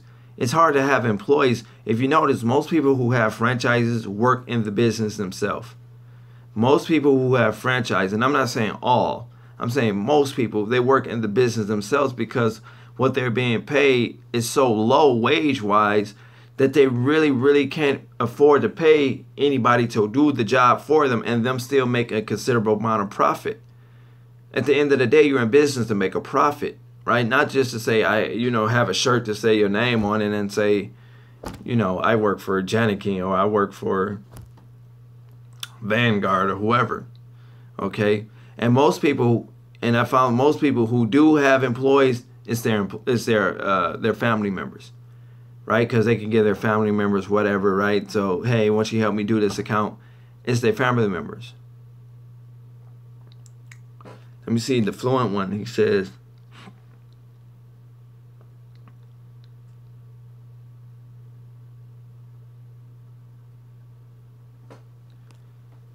you say, so what's wrong? I just explained that, the Fluent one. I just explained what's wrong with that. Why do you want somebody to eat off of what you're doing in the very, very beginning? Doesn't make sense. Might as well go get a job. Go work for ABM or work for a franchise. You know what I'm saying? Because see, you don't control that contract. You're subcontract out to do that contract. You don't control that contract coming through Thumbtack. That's Thumbtack's contract, and they contract the work out to you, give you a cut of whatever you guys agreed upon, which probably is nowhere close what you probably should be getting. That's what's wrong with it. Why be the middleman when you can be the man? Okay? In the very beginning, it's more of a hustle, right? It's more of a hustle, take a little elbow grease. You got to get in there. You got to work the phones. You got to beat your feet against the pavement, going door to door. You got to send out mailings and contact. You got to use social medias and different platforms to try to get it. But it's well worth the while once you get in the door because no one is eating off of you at that point. No one is eating off of you. If you agree to an account that's going to pay you $2,500 for that particular account, the Fluent one, you get the $2,500, right? No one is eating off of that. You disperse where the money go at that point. So if you have 2 employees working at this account and they're working for minimum wage, whatever that is in your city, your state, or whatever the case is, you're the one that dispersed the money out. But if you're working under Thumbtack, right, you're contracted out. Thumbtack going to get a part for that. You're under contract with them. If it don't work, depending on what the contract says, and this is based on what I'm being told. Again, I never worked under Thumbtack, but based on what I'm told, it's kind of hard to get out of the agreement, right? So now you're binded to this agreement. You're doing this work. A lot of times you're getting disrespected by the people at the accounts. They have shitty accounts or whatever. That's why they want you to do it. They pay you a minimum pay, you making you feel good like you really have a business when you're really a glorified employee. And you got a lot of headaches. You can't even outsource a job to anybody and pay them fair and still make a decent profit. So that's what's wrong with Thumbtack based on what I'm hearing, right? So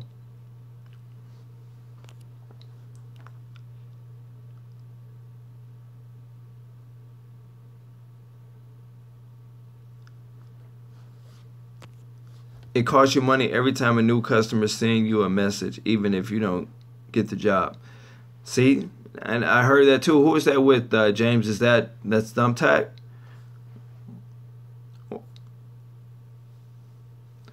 See, I'm not really for all of these baloney pony programs, these type of programs. Yeah, Thumbtack. Yeah, and I had heard that before. Like you're paying out. It's expensive. It could be pricey. I hear people do get contracts, but I hear it's not nearly, you don't get paid nearly as much as you probably should get paid. And that's the thing, You know, I can't imagine this account that I'm at $75 off. See, $75 off the last 5, and you got 1. It's not a good ratio. See, like this account right here. All right, this is a plant that I work at, right? I have this.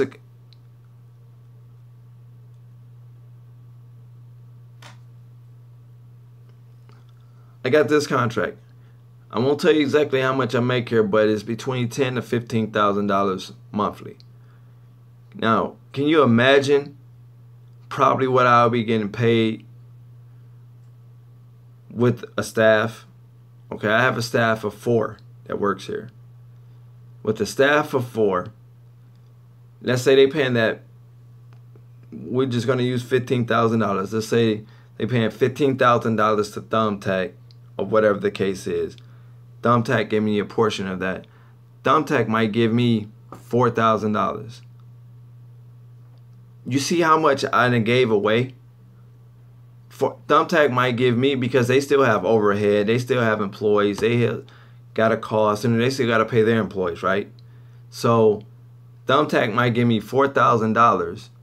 Now with this $4,000, I still have to disperse this, pay my taxes, make a profit, and still pay my employees. Again, you hear me. Thumbtack might give me $4,000 off of a $15,000 account, which means they didn't kept more than half of the revenue, right? Or let's just even say $6,000. $6,000. They still eating pretty good. Now, what if, luckily I know how this account is ran, so I know, what I'm coming into. But what if this account was full of headaches? Right? And then I'm under contract again. I'm just not with the middleman telling me how much my worth. I might as well not even have a cleaning business and just go, go work for food, somewhere at Joe Mo's sandwich shop or something, Because again, like at least in the very beginning, when you go door to door, when you put in the estimate, you're essentially telling them how much you're gonna charge them to clean their facility. So when I bid it on this account, I told them how much. They agreed and signed off on it, and I got the contract. And you guys, if you watch my old videos, this is the same facility. I done had this facility forever. This is the same facility. It's just newly built, but I done had this contract forever, right?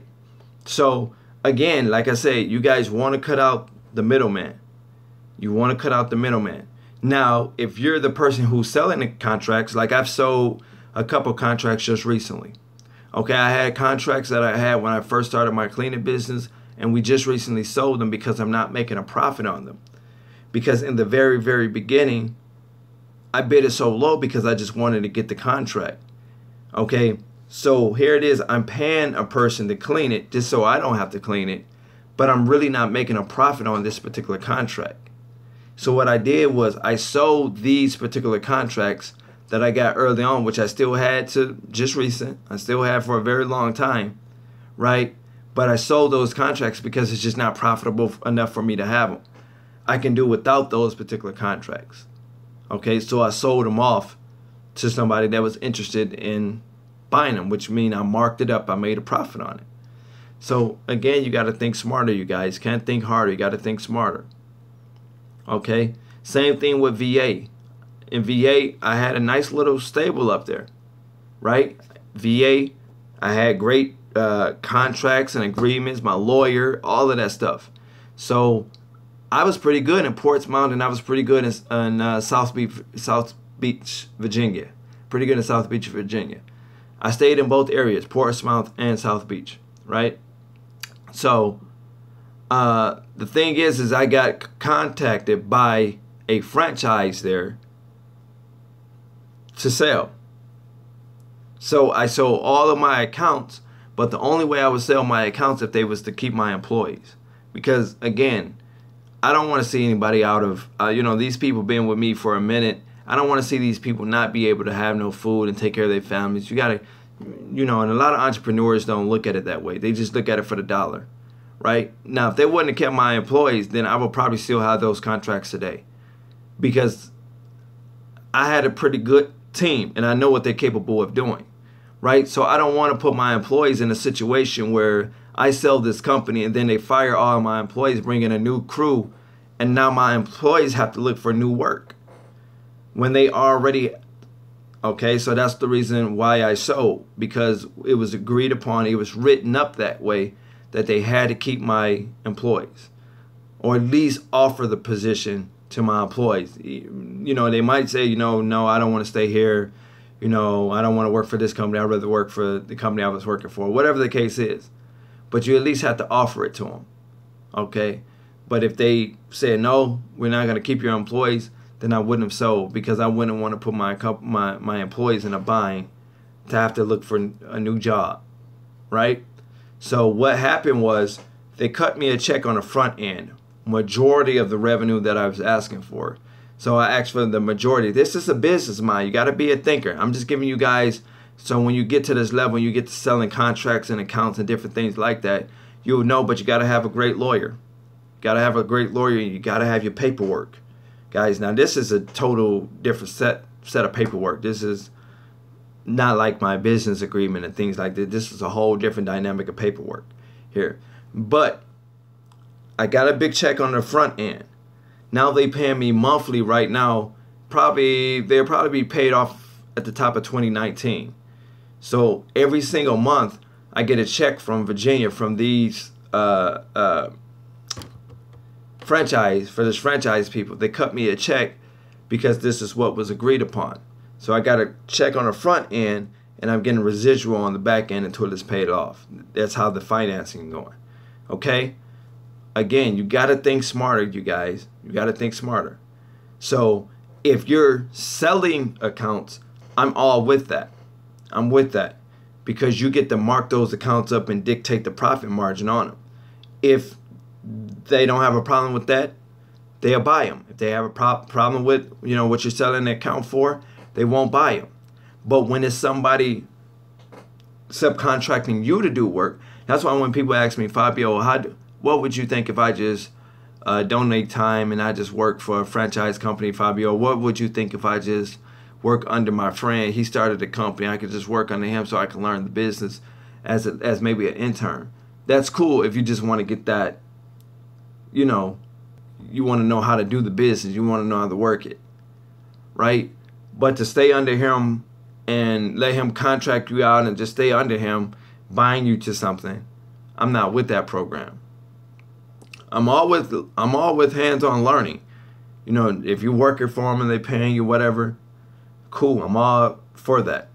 But just staying under him, knowing you want to do your own thing, I'm not with that. Okay, so if you're selling and it makes sense, I'm with that. If you're being subcontracted through a Thumbtack, Home Advisor, some company like this, I'm not with that. A franchise, I'm not with that. Okay? Because either way it goes, the way I look at it is like you're a glorified employee. Okay? They're dictating, you gotta, and this is what I didn't really understand about it, and I talked to other franchise owners that I know, and they kind of, you know, have their way of wording it and trying to make it make sense to me. And you got to pay to get in the franchise. So you pay for their paperwork, their package, and this and this and this, right? You pay to get that. Then you got to pay for contracts, right? So if you're not making any money on that contract, okay, you got the option. You can sell it to another franchisee. Okay, I get it. So you pay to get in. You pay for contracts. They take off monthly royalties. Wait a minute. So not only do I got to pay you to get in, but I got to continue to pay you after I buy contracts. You purchase the contracts through the franchise, right? So I purchased the contracts through you, but you still take off a cut? Okay. So that's like saying I buy my car from the dealership, but they still get to test drive my car. They still get to drive my car whenever they want. That's what it's saying to me, right? I bought the car. I'm financing. But they can call me up and say, hey, Fabio, we got somebody that need to test drive your car. We selling them the new version of yours, but you got to bring your car back so they can test drive it. The fuck you mean? Like, no. You're not test driving. Well, give me my money back and then you can test drive all you want. Give me my money back. Right? So I don't understand it. And they can do that month after month. So essentially, that's my philosophy. I pay you to get in. Follow me now. This is why that's why I'm not for, it's for some people. Even franchise owners I know would tell you guys, if you can do it yourself, do it yourself. Don't go into a friend. These are franchise owners. Okay? So I got to pay you to get in. Okay, cool. I get it. I got to pay for the paperwork, pay for the training. I get it. I got to pay you for the contract. I'm paying you to get in. What I got to pay you for the contract for? You're going to eat off of it anyway. Shouldn't you just give me the contract? Like, you're going to take off anyway. But I got to pay for the contract, pay to get in, and then you're going to take off month after month residual, royalties, whatever you want to call it, off of the work that I've done.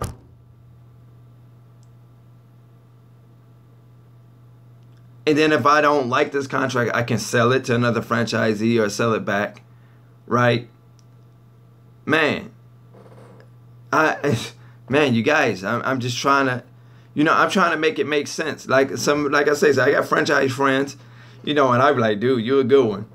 They be like, yeah, man, I got franchise friends right now, man. A guy, he worked for Anago. Man, I'm trying to get out of this, man. Can you help me get out of this? And I just shake my head like, thank you, God. Thank you. I'm glad I'm glad I'm in a good position. And it's crazy because a lot of people I know that's in the franchise was in the franchise way before me, and my income annually surpassed theirs. And they had a head start. They was with a franchise. They had a head start. A lot of people I know that's in the franchise was in the franchise way before I even started my business in 2012. They had a big head start. And I done came through and surpassed them annual revenue. So all I'm saying is, you guys, again, you can do this by yourself. I'm just not for a thumbtack. I'm not for anybody just eating off of what I'm doing. Whether I'm doing it or I'm paying somebody to do it. Because if it's crazy, man, it's crazy. If you paying a franchise or you paying Thumbtack to do this, and then you go to hire somebody, it's already bad enough whoever you hire is eating away from your profit margin, right? Because that's another expense that's going out. It's not coming in. It's going out. You got to pay that out. So you got to pay this party to do the work. And then what if the check is not there? What if they late? And this person going to be on your head. They're not going to want to hear that this company didn't pay you. Like I've heard some franchises don't pay on time. I don't know how true that is. But I'm not going to say no names. Jenny King. Excuse me. I had to sneeze, y'all. But I heard some franchise companies don't pay on time. And people have employees. And it calls for the employees to be late getting paid because a lot of times they don't have the money in the bank. But we ain't gonna say no names. Jenny King. So that's that. Hold on, you guys. It's getting hot in here. Let me get some water.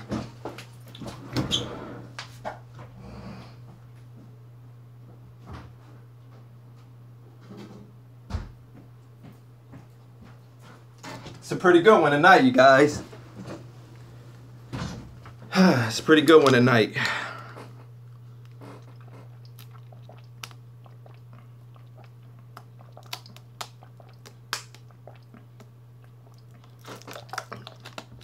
So that's what I'm saying. That's what I'm saying. So That's why I tell you guys to build it from the ground up. It's gonna take longer.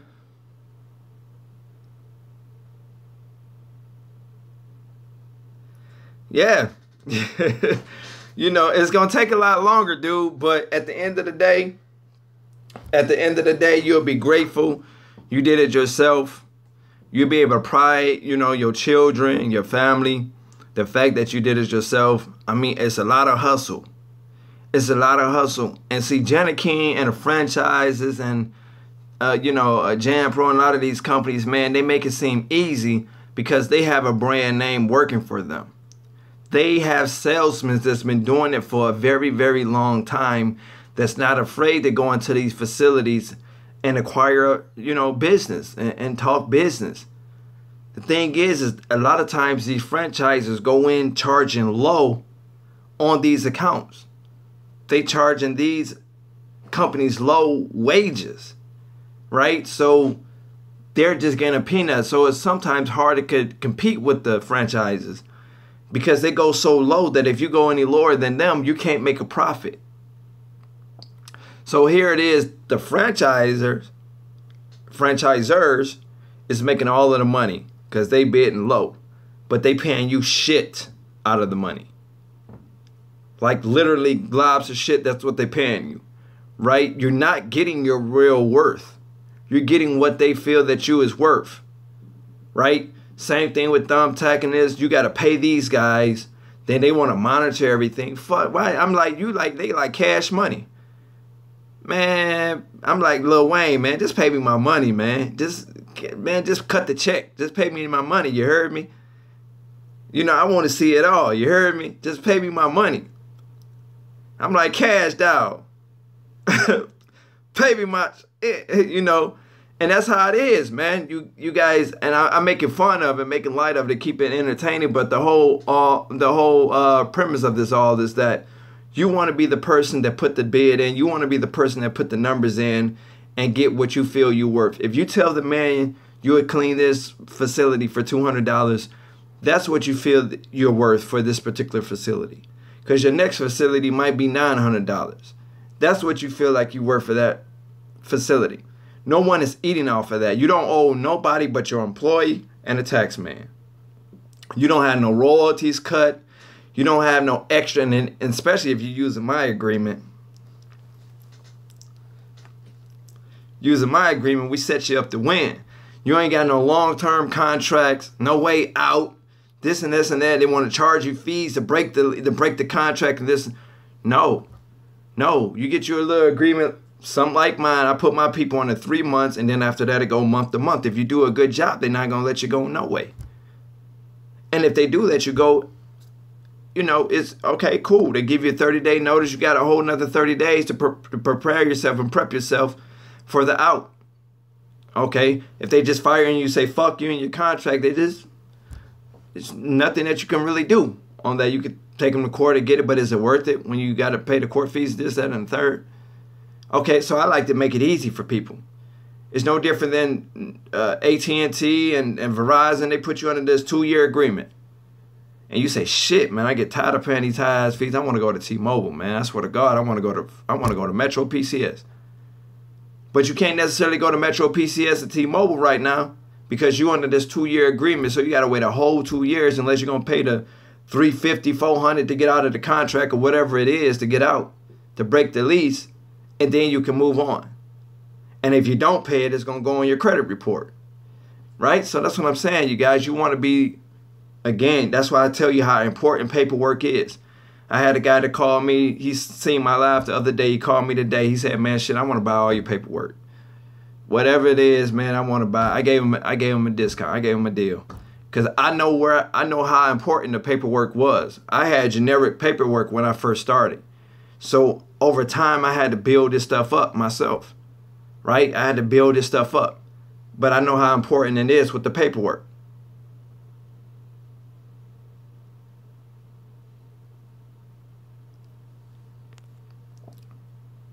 The guy from yesterday. What you mean? The guy from yesterday.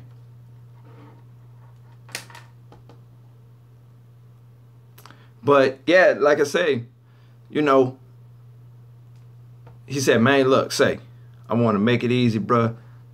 I just buy the paperwork. Again, I gave him a deal.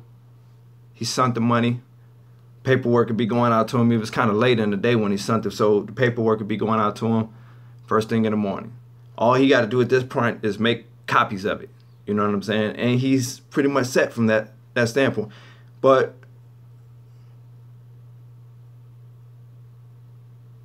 the guy that bought the paperwork was on yesterday. I think it was yesterday. Oh, you're the guy that bought the paperwork? Oh, okay. You know, cool. Thank you for purchasing, if that's what you're saying to me. But yeah, man, like I said, you know, it's just, you know, it's just important to make sure your paperwork is good. That's number one. Make sure you understand all your paperwork. Like anybody that buy anything from me, I try to make sure that they understand it. I follow up. Hey, you got your paperwork? Yeah. You got any questions about it? I haven't read all through it. Well, when you read it, you got some questions, call me back, let me know. Make sure your paperwork is good, guys. Okay? People ask me, Fabio, and I'm just kind of rambling at this point. This video started off talking about the residential and how I felt about getting residential clients again. I feel like that's a viable sector of the industry you can go into. It's just you're going to have to stay getting clients there because it's going to be once a week accounts or twice a week accounts. And they're going to have those weeks when they call off, you know, the cleaning service. They're not going to want you to come. So every day that they call off, you can't bill them for it because you didn't clean it. So that's why I'm a big fan of commercial. That's why so many of my subscribers here, they clean homes right now. They say, Fabio, I want to transition from the homes to the commercial. And that's why I'm so adamant about that.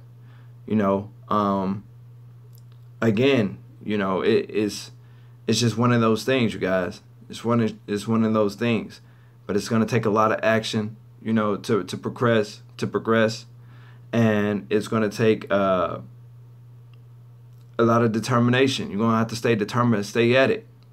You know what I'm talking about? So, again, that's just how I feel. I think that you guys is on the right foot. As long as you stay on top of the things that you're supposed to stay on top of, in terms of the paperwork, in terms of your employees, getting your employees, always be hiring. I tell people that all the time. Always be hiring. Don't wait till you get a contract and then try to figure out where you're going to get the next employee.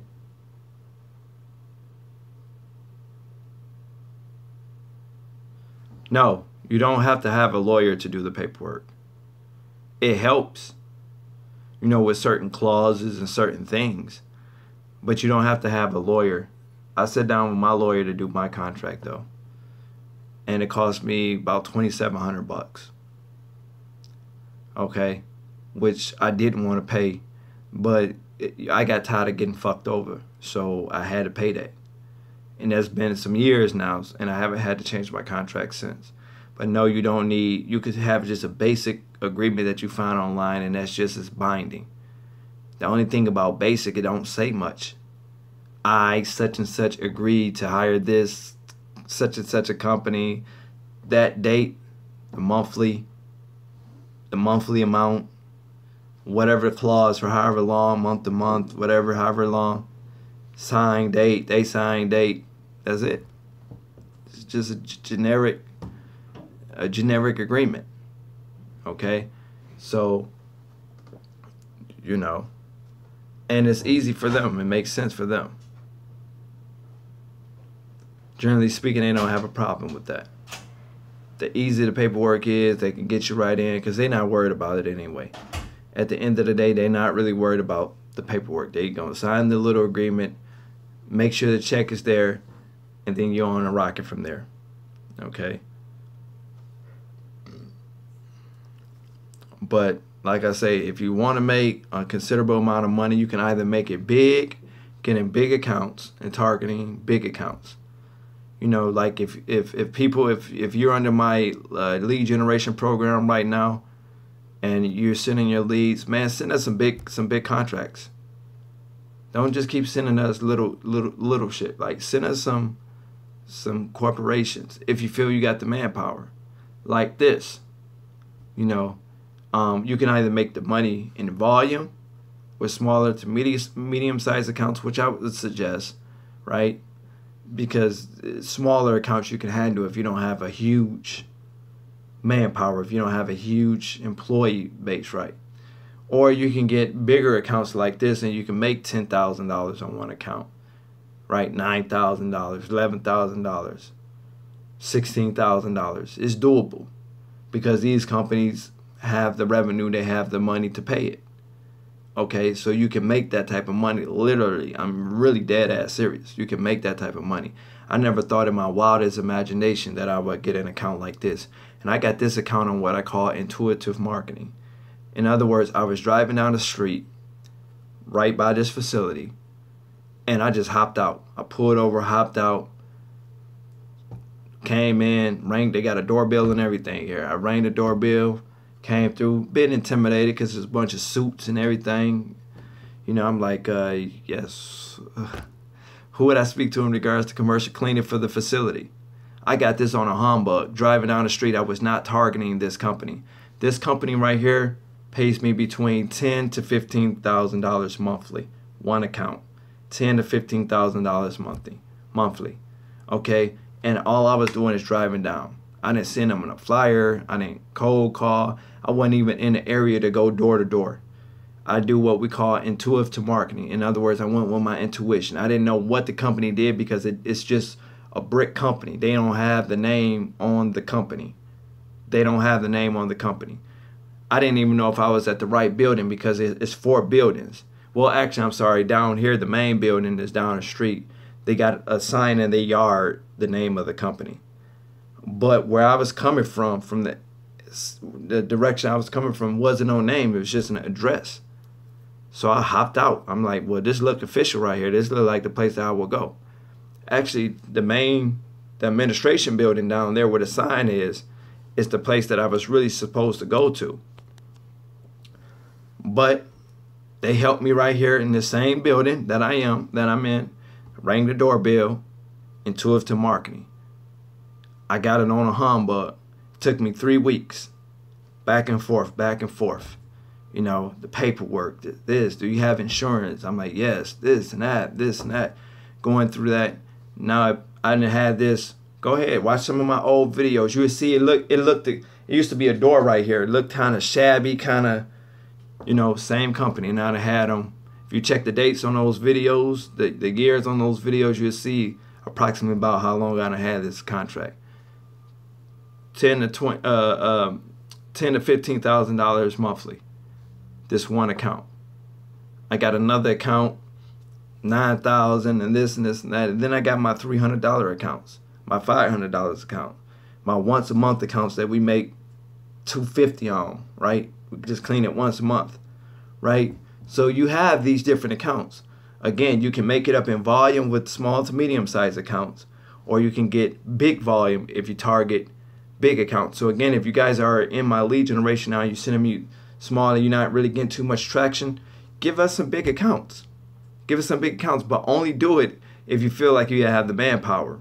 Like this facility, I have 4 people. I can have more, I can have less, but I feel like 4 people is sufficient. I got 4 females that work for me at this account, and this is every single day, Monday through Friday. They come in between 6 in the evening, 7, and they get out about 4 in the morning roughly. We clean the inside of the facilities and the grounds, okay? And that's how I wrote it up. That's what we don't even really do outside at any other building, but I wanted the contract and I wanted the deal to sound sweet for the money that they was going to be willing to pay us. So I agreed to clear the grounds, get the litter off the grounds, chip bags and different things. So we walk around with the little push wagon, getting up, rain, sleet, snow, hot, sunny, snow, whatever. We out there getting the trash up. Okay, so again, that was like my add-on. Again, we don't normally handle the outside of a facility like that. But that was something that I thought of on a humbug that I agreed, we'll even take care of this. We'll get the litter up around keep your grounds clean. Okay, so that's that, you guys. But I tell you this to tell you that there's a will, there's a way. You don't need a franchise. You don't need a thumbtack. You don't need a home advisor. If you do go with those guys, cool. Hope it work out for you. If you want to be like me, you want to build it from the ground up, it's going to take a lot of being tenacious. You know, it's going to take a lot of you believing in yourself, you disassociating yourself from people. Yeah, it was a lot of people that told me that I wouldn't be able to do it. I couldn't make it. You know, now it went from that to I'm arrogant or I'm pompous or this, that, and the third. But I just been blessed to stay consistent. I tell people you could drop me anywhere USA and I'll be able to get this cleaning stuff, you know, popping. Because once I learn something, once I know something, you can't take it from me. So I could take it with me anywhere, right? So, yay. So that's, no, you don't want to be like me. You want to be better than me. I want you to be better than me. Because then that'll make me compete harder. You know, if you better than me, you know, I'm aggressive, you know. So you want to be better than me to make me elevate my game.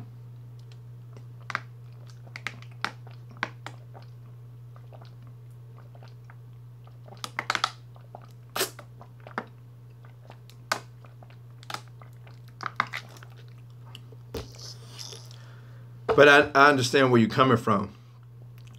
But all you got to do, look, I was thinking about putting a mentoring program together on a monthly basis where I get to put a package deal for you guys together. I'm still kind of working out the details of how that'll go.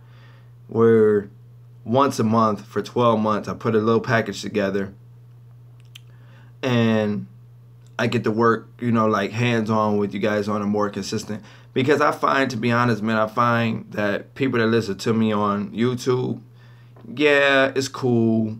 But when I get the call, you know, and say, hey, what's up, such and such, and you get to build that bond with me, I feel more people take action after talking to me on the phone than hearing me on the live. And I'm investing in you guys. I want you guys to win. That's why when I do sell you something, I give it to you for the low, essentially. Like, I got to make something on it, right? But I damn near give it away for the low, whether it's my contracts or the paperwork, whatever the case is. So I want you guys to win, which is why I don't necessarily sell you anything and then come back and try to sell you more. I'll call you and be like, hey, how's that coming? Do you have any questions about anything? Do you need help with anything? But I'm trying to tell you right now, majority of your success is going to come based on your actions. Majority of your success is going to come based on your actions. Okay, it's not going to come talking to me.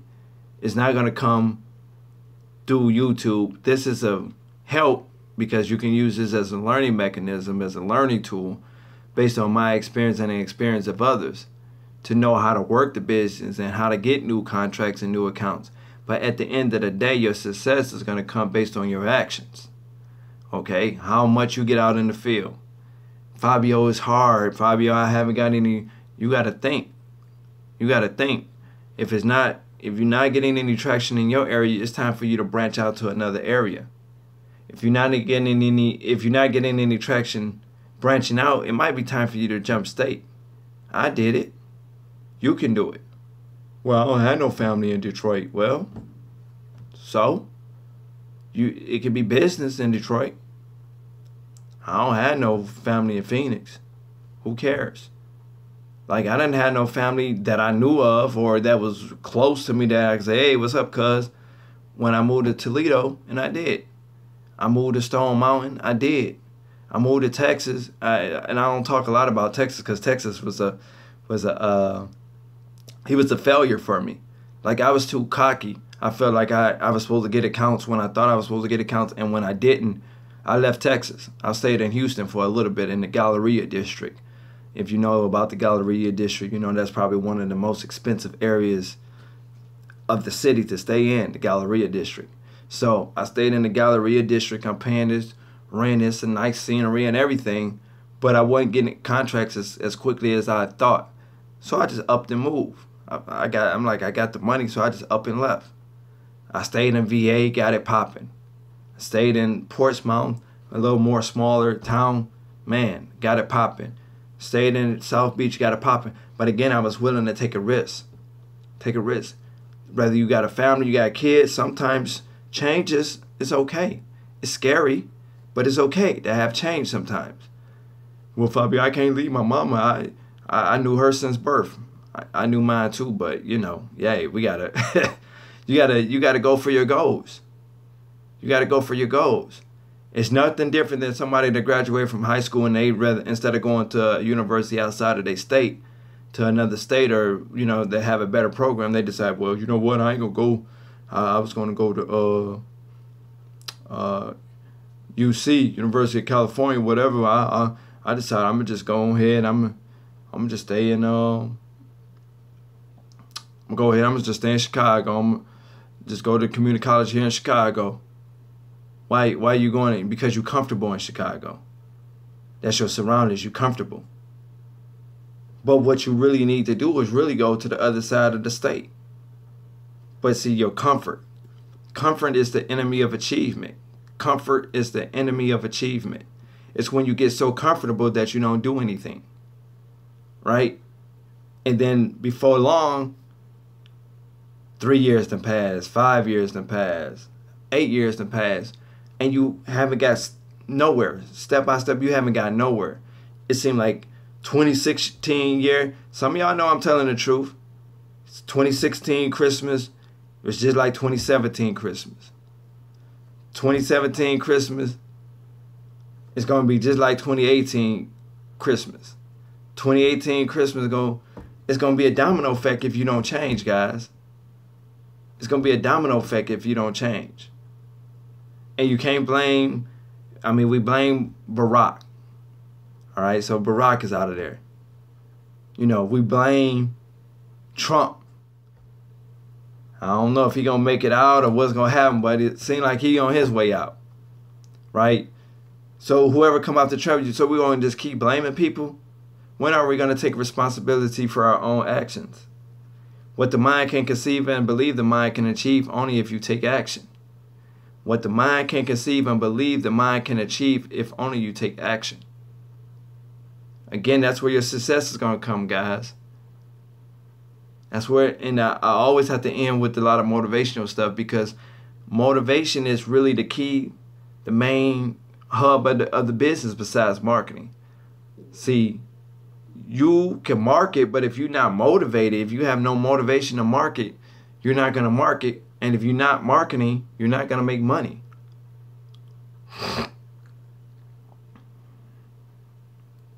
Yes, I leave my supplies at the facility. In the beginning, it wasn't an option for me. In the beginning, I had to travel with my vacs and my supplies and everything. So I just put it back in the back of my truck at the time, and I just left it back there. I had a box with all of this shit that I bought from Family Dollar and my resale shop vacuum cleaner and everything in the very beginning. And I just put it in a box. Just a regular box. I had 409 cleaner, Fabuloso. I thought I was doing big shit. I had no idea that I should have got professional cleaning products. But I went to the Family Dollar with their little small ass buggy, filled it up, and I said, oh shit, this look good right here. Toilet bowl cleaner, works. Mop Glow, boom, boom. Carpet cleaner. I got the carpet freshener. I'm throwing it down on the carpet because that's what I do at the crib. And people started telling me, they're like, you know, you shouldn't really throw carpet cleaner down on professional carpet. You shouldn't really throw it down on professional carpet. Like, you know, it's not like at home, and it may not come up depending on the type of carpet that they have. It may not suck up the way you want to. I'm like, well, shit, I wanted to smell good. Like, this is what it is. You know, I'm trying to, you know, I'm trying to go the extra mile. I want it to be, but that's, again, I tried something. I went in there, I gave myself a budget every month. No matter where I went, I took my product, and it was crazy because I was charging them for the chemicals $50. Like, well, actually, I think I was charging like $60. I was making a $10 profit because every single month, well, actually, I was bilking them out of money because I would charge them every single month for the cleaning products, but I wasn't running out every single month. So they were still paying me even though I had some left over from the last month. So I have about $50 worth of products. I'm not telling y'all to do this. This is just what I did. This is a little story time. If you haven't watched my story time $5,000 video, I advise you to watch it. But anyway, and it looked like it's climbing views. It looked like people watching it. But anyway, $50 I took to Family Dollar, took their little basket, and I started Fabuloso, Mop Glow, Pine Sol, this and this, carpet cleaner, the air freshener on the toilet. They told me to take it out of the bathroom. They didn't even want the air fresh, you know, the ones you screw on and it open up and the freshener's right there. You put it on the toilet and they said take it out. They were like, don't leave it in the restroom. We don't want it in the restroom. I'm like, oh, okay, cool. So that, you know, but I'm thinking I'm going an extra mile, you know, making it fresh, making it smell great. We did a great job. We, meaning me, because that was all it was at the time. And I would charge them $60 for cleaning products, attach it to the monthly billing, but I still had product from the previous month. And at the time, I would have my product, like I said, in a box, Ozzy. I would put it in a box. So I would box it up at the end of each shift, take it to the next building, use that product for that building, box it up, take it to the next building, use that product. But I was charging everybody $60 a month. So I was making over, right? Because I was using the same product for every building. That's a secret between you and I, y'all. So that's what I was doing. But like I said, man, you live and you learn. You live and you learn.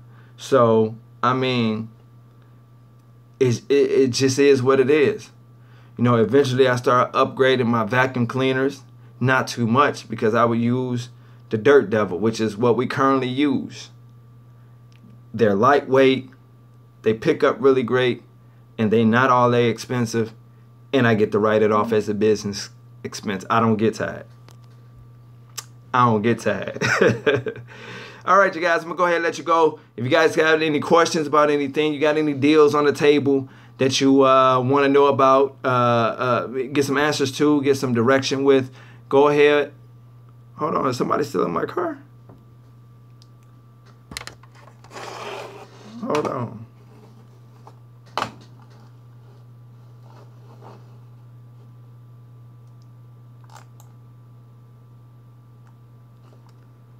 Oh, I just seen somebody drive out the parking lot. I'm like, hold on, somebody just steal my car. But if you guys got any questions, comments, or whatever, man, you guys can definitely email me at bookfabiohart@gmail.com. That's bookfabiohart@gmail.com.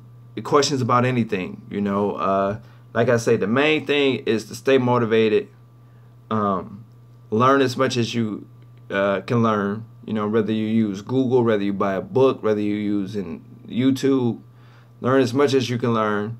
Stay motivated. Have your paperwork together. Have your paperwork together. I love you more, Neonta. I hope I say your name right. But have your paperwork together. It's very, very paramount, you guys. I can give you a lot of stories, and then, I mean, I can just give you stories galore of why you should have your paperwork, and it probably scare the shit out you to the point where you don't even want to start a cleaning business, because this industry is cutthroat and it's ruthless.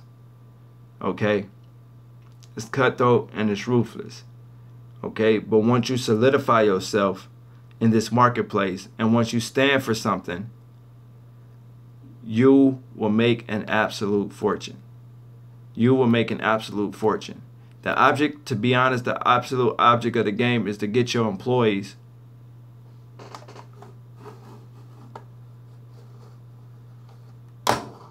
Why is my employee